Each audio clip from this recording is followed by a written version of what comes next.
Nangunguna ang pelikula ni Marian Rivera at Dingdong Dantes sa Metro Manila Film Festival 2023 at ayon nga sa mga balita, umabot na sa mahigit 100 milyon ang kinita ng nasabing movie. Kaya naman marami rin ang nalungkot dahil tila walang natanggap na awards ang nasabing pelikula. Pero ayon sa mga nanonood, para sa kanila, the best ang pelikulang Rewind ni Dingdong at Marian. Kaya naman sa kanilang pagbisita sa mall, nakita ni Marian ang milyon-milyong mga fans at pati na rin ang libo-libong nanood ng kanilang pelikula. At hindi nga napigilan ni Marian na maiyak.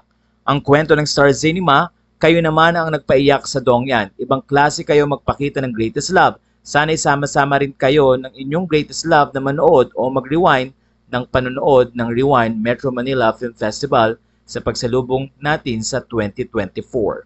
Matatandaang marami pang mga cinemas ang nag-open para sa nasabing pelikula.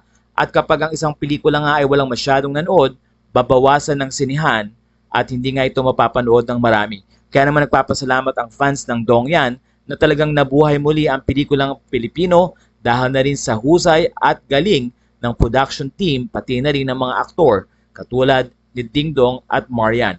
Ayon sa mga kapwa-artista, masayang-masaya sila sa sinapit at naabot ng mag-asawang Dingdong at Marian dahil sa ganda ng offering nila pagdating sa movie. Talagang pinaghandaan at maayos ang pagkakagawa nito, although may mga comments na hindi original ang nasabing pelikula dahil tila ginaya daw ang story, pero ayon sa mga fans, maayos na na-execute ni Marian at Dingdong ang kanilang ginampanang mga roles. At kung hindi daw mahusay ang mga artista, paniguradong hindi maipapakita ng maayos ang pag-acting at ang tema ng nasabing movie.